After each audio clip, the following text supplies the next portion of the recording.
foto tua. Shalom teman-teman semua. Ketemu lagi sama Cici, kelinci imut dan baik hati. Teman-teman, apa kabarnya nih? Sudah siap kan untuk ibadah sekolah minggu online? Yuk, sekarang kita cek dulu bersama-sama persiapan ibadahnya. Daftar persiapan ibadah sekolah minggu online. 1. Sudah mandi dan berpakaian rapi. 2. Sudah simpan mainan dan snack. 3. Siap melompat, menari, dan menyembah Tuhan. Wah, keren banget nih, teman-teman sudah siap semua. Oke deh, kalau gitu jalan-jalan ke Gunung Fuji. Jangan lupa membeli ikan. Teman-teman, yuk kita memuji dan menyembah Tuhan. Shalom teman-teman, apa kabar? Baik-baik aja ya. Ada yang tahu nggak sih hari ini kita mau ngapain? Sekarang kita mau PPW nih. Betul, pasti pada semangat kan? Semangat dong, ayo langsung kita mulai aja. Tapi sebelum mulai, kita mau mau berdoa dulu. mari kita bersatu dalam doa. Tuhan Yesus, jagain kami supaya bisa fokus dari awal pertengahan sampai akhir. Terima kasih Tuhan untuk kami. Alia, amin.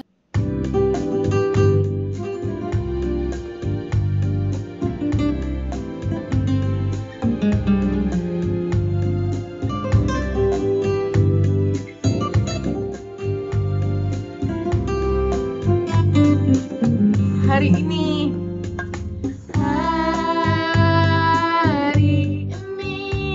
ku rasa bahagia berkumpul bersama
Shalom adik-adik sekolah minggu. Apa kabarnya? Pasti dahsyat luar biasa ya. Saat ini jumpa lagi dengan Kakak Evi. Meskipun secara online, tetapi kakak berdoa kita semua tetap antusias ya di dalam Tuhan. Adik-adik sudah siap belum mendengarkan cerita firman Tuhan minggu ini? Ayo adik-adik bersiap untuk mendengarkan cerita firman Tuhan ya. Siapkan Alkitab, buku catatan, dan juga alat tulisnya. Sebelum mendengarkan cerita firman Tuhan, yuk adik-adik kita bersatu dalam doa. Tuhan Yesus yang baik, terima kasih untuk kesehatan dan untuk berkat yang Tuhan Yesus telah berikan. Terima kasih kalau kami sudah boleh memuji dan menyembah Tuhan. Sekarang kami mau mendengarkan firman Tuhan. Biar Roh Kudus Kau yang mengurapi kami agar kami bisa mengerti apa firman Tuhan yang disampaikan dan bisa kami taati dan kami lakukan dalam kehidupan kami. Terima kasih Tuhan Yesus, kami siap untuk mendengarkan firman Tuhan. Haleluya, amin. Adik-adik, cerita firman Tuhan hari ini diambil dari Kejadian 22 ayat 1 sampai 10. Tema cerita minggu ini adalah Ishak, anak yang taat. Pertama-tama, kakak bacakan ya untuk adik-adik dari Alkitab di Kejadian 22 ayat 1 sampai 10. Kejadian 22 ayat 1 sampai 10 ayatnya yang pertama. Setelah semuanya itu, Allah mencoba Abraham. Ia berfirman kepadanya, "Abraham." Lalu sahutnya, "Ya Tuhan." Firman-Nya, "Ambillah anakmu yang tunggal itu yang engkau kasihi, yakni Ishak. Pergilah ke tanah Moria dan persembahkanlah dia di sana sebagai korban bakaran pada salah satu gunung yang akan kukatakan kepadamu." Keesokan harinya, pagi-pagi bangunlah Abraham. Ia memasang pelana keledainya dan memanggil 2 orang bujangnya beserta Ishak anaknya. Ia membelah juga kayu untuk korban bakaran itu. Lalu berangkatlah ia dan pergi ke tempat yang dikatakan Allah kepadanya. Ketika pada hari ketiga Abraham melayangkan pandangannya, kelihatanlah kepadanya tempat itu dari jauh. Kata Abraham kepada kedua bujang itu, "Tinggallah kamu di sini dengan keledai ini. Aku beserta anak ini akan pergi ke sana. Kami akan sembahyang, sesudah itu kami kembali kepadamu." Lalu Abraham mengambil kayu untuk korban bakaran itu dan memikulkannya ke atas bahu Ishak anaknya. Sedangkan di tangannya dibawanya api dan pisau. Demikianlah keduanya berjalan bersama-sama. Lalu berkatalah Ishak kepada Abraham ayahnya, "Bapa," sahut Abraham. "Ya anakku." Bertanyalah ia, "Di sini sudah ada api dan kayu. Tetapi di manakah anak domba untuk korban bakaran itu?" Sahut Abraham, "Allah yang akan menyediakan anak domba untuk korban bakaran baginya anakku." Demikianlah keduanya berjalan bersama-sama. Sampailah mereka ke tempat yang dikatakan Allah kepadanya. Lalu Abraham mendirikan mezbah itu, disusunnyalah kayu, diikatnya Ishak anaknya itu dan diletakkannya di mezbah itu di atas kayu api. Sesudah itu Abraham mengulurkan tangannya lalu mengambil pisau untuk menyembelih anaknya. Adik-adik, pernah gak sih adik-adik merasakan seperti Ishak? Kayaknya adik-adik gak paham dengan papa dan mama. Padahal adik-adik gak ngantuk. Tapi kenapa setiap hari disuruh tidur siang? Atau padahal main sepeda itu asik, tapi kenapa jam 6 sore udah harus pulang? Atau sayur bayam itu gak enak, enakan kentang goreng, tapi kok adik-adik masih disuruh makan bayam terus ya? Pasti adik-adik pernah ya mengalami itu. Rasanya adik-adik gak paham kenapa harus melakukannya dan kenapa papa mama kok maksa banget suruh supaya adik-adik taat dan mendengarkan. Adik-adik, Cici Evi coba jelasin ya. Cici Evi bacain satu ayat di Efesus 6 ayat 1 sampai 2. Bunyinya seperti ini. "Hai anak-anak, taatilah orang tuamu di dalam Tuhan, karena haruslah demikian. Hormatilah ayahmu dan ibumu. Ini adalah suatu perintah yang penting. Adik-adik, dari ayat ini kita belajar kalau mentaati orang tua itu dikatakan harus. Kalau harus itu berarti wajib dijalankan dan dikatakan ini adalah perintah Tuhan yang penting. Jika Tuhan sudah menyampaikan ini adalah perintah yang penting, apakah boleh kita tidak taat dengan orang tua? Tidak boleh ya. Jika kita mengatakan kalau kita mengasihi dan taat dengan Tuhan, maka kita juga harus taat dengan orang tua karena itu wajib dan harus dilakukan menurut firman Tuhan. Wah, menegangkan sekali ya adik-adik. Ayo coba kita review sama-sama ayat firman Tuhan yang sudah kita baca tadi. Jadi, adik-adik tahu kan kalau Bapak Abraham itu sudah lama sekali menunggu kelahiran seorang anak. Ketika dia dan Sarah sudah tua, Ishak baru lahir. Suatu hari Tuhan berfirman kepada Abraham untuk mempersembahkan Ishak kepada Tuhan.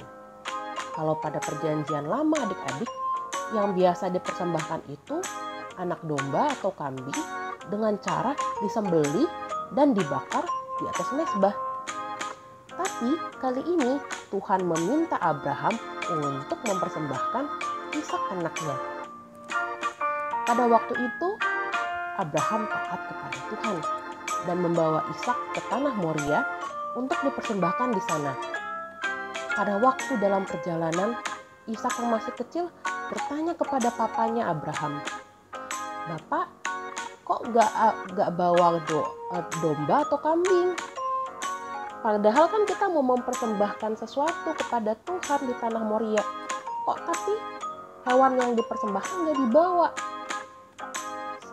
Tanya si Ishak kecil. Lalu papanya cuma menjawab, "Nanti Tuhan yang menyediakan anak domba untuk kita persembahkan." Kakak percaya mungkin waktu itu Ishak bingung ya. Dia tidak paham, tapi dia tetap taat kepada papanya. Lalu bahkan ketika sudah sampai di tanah Moria, dikatakan loh kalau Abraham itu mengikat Ishak, meletakkannya di atas mezbah, dan udah itu ambil pisau untuk menyembelih Ishak di atas mezbah. Pada waktu itu Ishak tidak berontak loh adik-adik. Dia tidak marah atau dia tidak berusaha untuk lari. Tapi dia tetap diam di sana menaati apa yang papanya suruh dan papanya telah lakukan. Kenapa ya kira-kira Ishak bisa seperti itu? Jawabannya adalah karena Ishak mempercayai bapaknya. Dia tahu kalau bapaknya mengasihi dia dan dia yakin kalau Abraham bapaknya tahu mana yang terbaik. Dan benar saja adik-adik, tepat pada waktunya ada malaikat Tuhan yang muncul dan menghentikan Abraham dan mengatakan kalau Tuhan sudah menyediakan anak domba untuk disembelih. Persis ya seperti yang dijawab Abraham kepada Ishak.